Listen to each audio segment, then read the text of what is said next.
It all started when I was a senior in high school. Hi, my name is Brandi, and I have an amazing story for you. I hope you'll listen to my adoption story.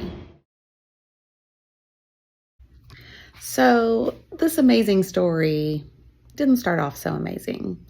So, it all started when I was a senior in high school, which was about 35 years ago. Anyway, I met a boy and thought I fell in love.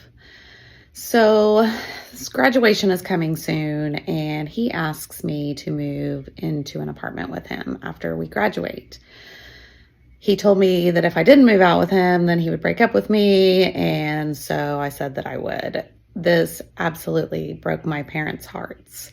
I was raised in church, I knew it wasn't right, and my parents were devastated, but I did it anyway. So when I moved out with him, he became abusive, both mentally, physically. He separated me from my family. He didn't hardly let me talk to anybody, and it became physical as well. He punched me, hit me, pushed me, just awful things. Finally, one day, I got the courage to come back home to my parents. And they welcomed me home with open arms. I have the most amazing parents. And so after I got home, I was just beaten, broken down. I probably slept for days. Well, a few weeks later, I get a phone call from him, and he still had a few of my things. So he wanted me to meet up. He said we had a few bills to discuss, and he wanted me to get my things. So I was going to meet him at his mom's house. My mom told me not to go.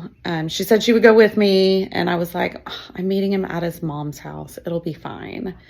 So I get to his mom's house, and nobody else is there. So I go and knock on the door. He opens the door, grabs me, grabs my car keys, throws them out in the yard, and pulls me in, shuts the door, and locks it. He raped me.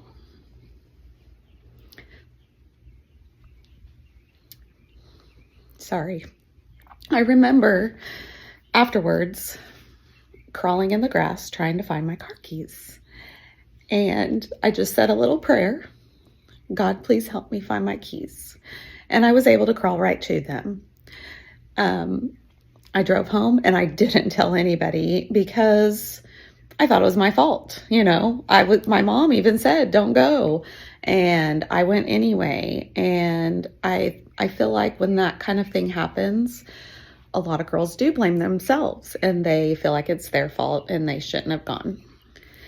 So about a month later, I start feeling sick each morning and I know something's not right. So I finally go to my mom and tell her everything. And we went to the store and got a pregnancy test. And it turned out positive. We didn't know what to do. At this time, I'm 19. We went to Planned Parenthood. We had no idea. So we show up and they say, oh, well, you can't keep this baby. We'll just have an abortion and then you can forget any of this ever happened. And they put us in this room and the lady walked out to go get some paperwork. And I looked at my mom and I was like, I don't think I can do this. And my mom was like, let's get out of here. Well, thank God I had a supportive mom and I was strong enough to where we got out of there. I can just see so many women not knowing what to do and hearing somebody else tell them, oh, well, we'll just eliminate the pregnancy and you can forget all this happened. But I don't know if you can ever forget, So now I'm pregnant. I'm beaten down. I'm broken and I don't know what to do. And I remember going to my bedroom and just crying out to God and saying, God, why? And I vividly remember hearing him say, there's a family praying for a baby, and I choose you. He chose me. So right away, I knew that I was going to have this baby and give it up for adoption. So I went out, told my mom, My parents were very supportive. Of course, this was very hard on them as well because this was their first grandchild. So we didn't know what to do. So my mom said, you know what? We're going to contact our pastor at our church. So I was raised in a Lutheran church. We went to Our Savior Lutheran Church and we got in touch with the pastor. His name is Pastor Dreyer. He got us in touch with a place called Lutheran Social Services. So we met with the social worker. I knew I wanted to have a baby, that I gave it for adoption, but I wanted to pick the family. So they were so wonderful. They gave me several packets of families to look through, and I settled on about 3 different families that I wanted to meet. So the first family comes in, and they were very nice, but one of the things that they said was, this child will never know that they were adopted. And I didn't want that. It just didn't feel right with me that a child would be raised in a lie. So I said, it was very nice to meet you, and sent them on their way. Second family walks in. As soon as they walked in, it was like I knew. It was like a light shone on them. These are the ones. I think before they even said a word, I knew that they were the ones. So they had a son named Nick, and they were looking to adopt. I asked them if they wanted to know the gender of the baby, and they did. I said, it's a girl, and they were so thrilled. They'd been praying for a daughter for so many years, and their names are Donna and Kelly, and they had a name picked out for so many years. They wanted to name her Kelsey Dawn after them. So after I picked the family, we kept in touch. We kept in contact. I didn't know where they lived. They didn't know where I lived. It was going to be a closed adoption, but they promised that they would send me pictures for a couple years. So what they did is they sent it to the adoption agency. The adoption agency sent stuff to me. So anyway, it was settled. Well, now it's time for me to have the baby. And so I gave birth to a beautiful 8-pound, 3-ounce baby girl. The hospital was wonderful. They let me spend 3 full days in there with her. It was incredible. I held her, I changed her, I fed her. I loved her. I invited her family to come. It was wonderful. I found out later that her family was so nervous that I was going to change my mind because I loved her so much. But I didn't. I knew that this was God's plan. So when it came time to leave the hospital, the goodbyes were hard. There's pictures that still make me cry.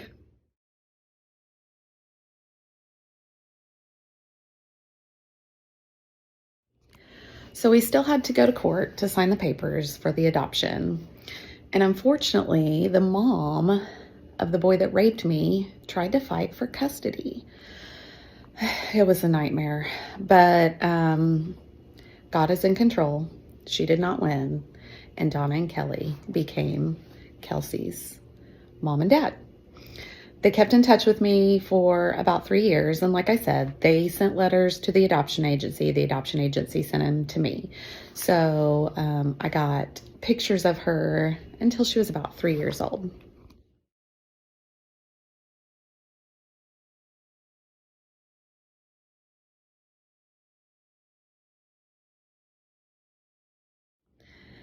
So time went on. I went to college. I got a teaching degree. I got married. I had 2 boys of my own. My first son, Joel, was actually born on my birthday, on my 24th birthday. I always thought that was God's way of saying, here's a birthday present. You did an amazing thing. Then a few years later, when I was 27, I gave birth to my son, Jake, who was born on Valentine's Day. So that was another, again, a special gift from God. But everybody knew that I had a baby that I gave up for adoption. When somebody asked me, how many kids do you have? I always said 3. I have 2 boys and a daughter that I gave up for adoption. And so I thought about her every day. Every year on her birthday, I would call my mom and I would say, okay, Kelsey is whatever age at that time. And we thought about her all the time. And I always had this feeling deep in my heart that one day I would get to meet her. So one day, I was sharing my story, as I did all the time, with one of the ladies that I worked with in Broken Arrow Public Schools. So she was the director of special education in Broken Arrow. So she worked with a bunch of people. Well, I'm sharing my story, and I pull out a picture out of my wallet, which was the last picture that I've got of Kelsey and her family. Kelsey was about 3, and it was a picture of her mom and dad, Kelsey, and her big brother. When this lady saw that picture, she said, "That's Donna. She works for our school district." I was blown away. I was like, "What? What?" And she said, "Yeah, she's worked for our school district for a few years now."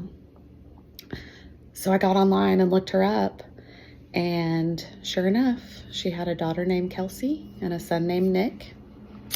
I got on Facebook and I immediately typed in Kelsey and the last name.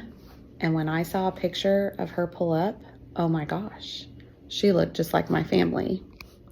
So I sent an email to Donna and I said, "Forgive me if I have the wrong person, but I think at this time, Kelsey was probably 16-ish. So I said 16 years ago, I had a baby that I gave up for adoption, and I gave her my phone number." She got in touch with me. She said she knew that she was at that school. So where they had lived, they had never even heard of Broken Arrow. Never heard of Broken Arrow. Well, she was in a time of her life where she was looking for another job, and she was in the teaching career. She ended up being a principal in Broken Arrow, but she got hired in Broken Arrow. She didn't know that I worked in Broken Arrow, had no idea. Well, I happened to be leading a professional development. I teach math, and my kids were always really successful on taking the EOI test. And so I was leading a professional development on some of the fun ways that I use to prepare my kids for the EOI, different games that we played to help them with testing. And so anyway, she came to that professional development, and as soon as she saw me, she recognized me. And she about fell over. She had to sit down, she said. Well, I didn't recognize her. I wasn't even looking. That was the last thing on my mind. I'm so nervous because I'm leading this professional development to teachers anyway. I can teach to kids all day long, but to adults, yeah, that's a little bit scarier. So I continue teaching, doing the professional development, and I guess she checked up on me. She wanted to make sure I was normal. And she found out that I was, but she didn't know how to get in touch with me. So she apologized for not getting in touch sooner. And I'm like, oh my gosh, that's fine. So where I was teaching at the time, it was called South Intermediate High School. And where Kelsey was going to school was North Intermediate. So Broken Arrow was a huge district. And so there was South and North. That does not exist anymore. Now there's at the Freshman Academy, which I taught there for many years as well.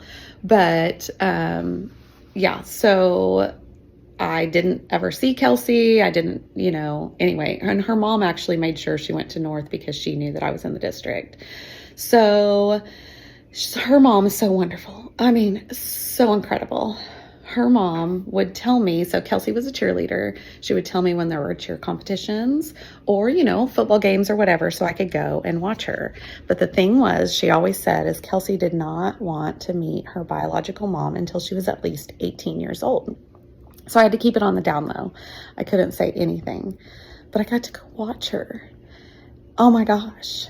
And when people would say, "Why are you here?" Because I was there a lot of the teacher, and I'd be like, "Oh, I just wanted to come watch, as a teacher." And I remember sitting by a mom one time, and her daughter was next to Kelsey, and she was like, "Oh, and that's Kelsey." And I was like, "Oh, she's cute. She's really cute." But I just had to pretend like I didn't know her.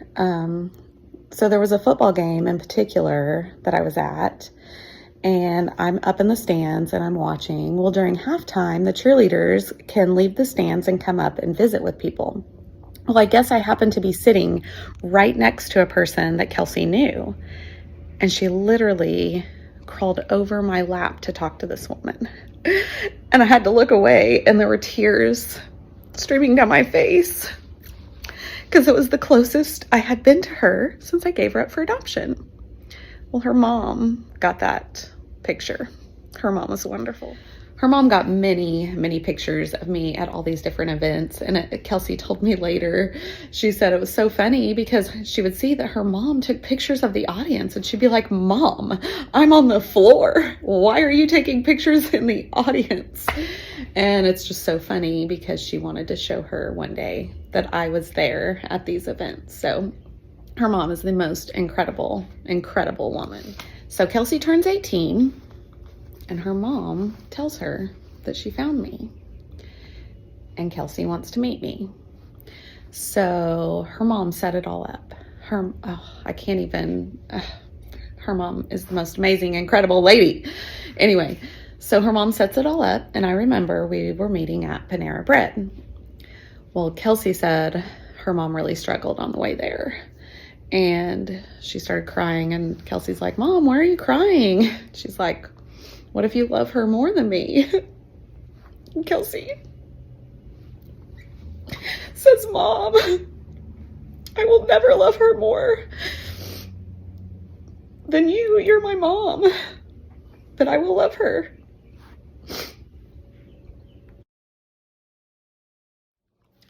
Okay, so we meet. We literally just stared at each other for so long because we look so similar. It's crazy. So we just stared at each other for the longest time. And her first question to me was, "Did you think about me?" Oh my gosh, all the time, every day. So we talked about all of that. We just visited. She was laughing at one point. She said, "Gosh, there was this kid that used to always tell me," so he was a football player and he was really good friends with her, and he would always say, "Gosh, you remind me of my math teacher," when they were younger. So she called him while we were together and she said, "Hey, Zach, who was that teacher that you said I always reminded you of?" And he said, "Me." And she was like, "That's my bio mom." He was like, "What? No way." So that's a pretty cool story as well. So now we have kept in touch all this time. I mean, she is 31 now. 31. I can't even believe it. We have served together at church. We keep in contact. She is now a mom herself. So now they call me Brandi, so it's kind of like granny, but with a B, Brandi. So I am one of the grandmas. I get to see her little baby girl at least once a week. And so I've been babysitting her since I'm a teacher. I'm off in the summer, so I've been watching her on Thursdays this summer. She has a great relationship with my boys. They still get together. And in fact, my son has a daughter as well. And they had the babies 11 days apart. So my son's wife and then Kelsey, their babies are 11 days apart. So I've got these two granddaughters. They both have my chin dimple. After Kelsey had her baby, she was like, "Who in the family has a chin dimple?" And I was like, "It's me." So God is so good. God is so good. So I know a lot of stories don't end up like this. The most incredible story. But God is so good. We live in a fallen world and bad things happen. But God can take even the worst situation and turn it around for His glory. And I just want everybody to know that no matter what we're going through in life, God is there. And I have had a lot more struggles in my 52 years of life. I've had things happen, but gosh, God is there and He loves us. He loves you, and He wants you to know that. He sent His Son to die on a cross for us. Like, he loves us so much. So one of my go-to verses is Romans 8:18, for I consider our present sufferings not worth comparing to the glory that will be revealed in us. And those aren't exact. I just kind of summarized it, but and there's so many great verses, but that is one of them. When we go through sufferings, God can turn it around for his glory, and it's amazing. I also want to say, if you're in a situation where you have a surprise pregnancy and you're not sure what to do, please seek counsel. God knows us before we are even formed in the womb. It is a baby. It's not a clump of cells. If you let that baby grow, like, it turns into this wonderful human being. And if I can just save one baby's life out there, the story is worth it. Thank you for watching my story. I hope you got something out of it. So have a wonderful day, and God bless you.